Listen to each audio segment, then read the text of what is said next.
Barbershop YouTube channel. Let's get into it. This is number 49. As I continue on a series that I started a few hours ago about the top 50 underrated classic albums. This is a book that I did a long time ago. Still have relevancy to it. We're going to continue on with number 49. Here Come the Lords. Lords of the Underground. Here Come the Lords. That's the debut album of Pendulum Records. I think this album was definitely underrated. Lords of the Underground just did their thing with their debut album. Because back in the late 80s and early 90s, New Jersey had a renaissance of artists from the Garden State, who had major success in hip hop. Latifah, By Nature, Artifacts, Redman, and the Fugees. Then there was the Lords of the Underground. The group hailed from Newark, New Jersey. DJ Lord Jazz, he's from Cleveland. Still, two MCs there from New Jersey. So as I continue on. Hold up. Got some going on. All right, here we go. Right. So, Lords of the Underground, for those who don't know who these guys are, Do It All, Mr. Funky, and DJ Lord Jazz. This album, Here Come the Lords, came out on September 28th, 1993. This was a classic album. It had 5 hot singles off that album, man, that hit the Billboard charts. The album was a major success. It peaked at number 66 on the Billboard 200 chart and 13 on the top R&B hip-hop albums chart. So what made this album a classic was the production of legendary producer Marley Marl. Think about that. Marley Marl did stuff with this group. Sure dropped the potential to, who this group was. They had the talent to really work with some talented, producers like him.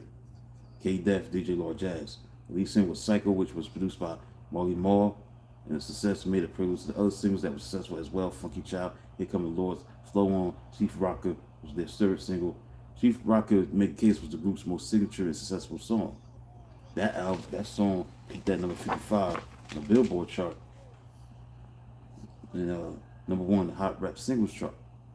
So one of Mr. Funky's line was sampled on the Notorious B.I.G.'s 1994 Ready to Die. The song was Machine Gun Funk, that included the line, I live for the funk, I die for the funk. That showed the impact the song had to be featured on this album of Notorious B.I.G. at the time. Lords of the Underground would release 3 more albums, but nothing could match the success of their first album. Their first album was their best work. Yeah, that was a vocal sample that was used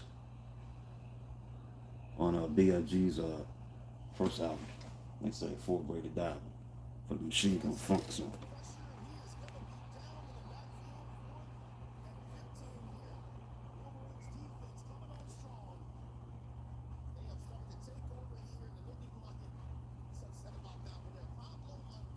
Now let's expand on why this album was so underrated even more.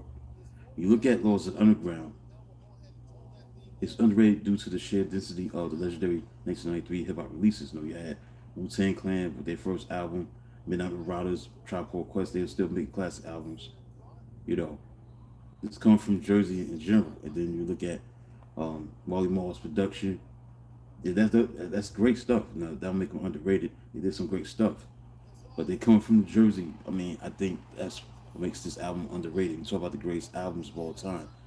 I think this is in an underrated category. They made some great stuff. Funky Child, Chief Rocker, those are like anthems. So they did their own thing. Lords of the Underground was definitely, I think they're one of the greatest groups ever. They did a lot of great stuff. They could definitely capable of making like a greatest hits album. Lords of the Underground would be qualified because they made so many hits based on the first album. But I think that album, Here Come the Lords, was a classic album. That's why I put them on the list. So I'll come back at 6:30 with another one. It'll be number 48. This is the 49th underrated classic album. So we got a long way to go to get to the number 1 underrated classic album. We're going to go with number 48. That'll come up at 6:30. Until then, talk to you soon.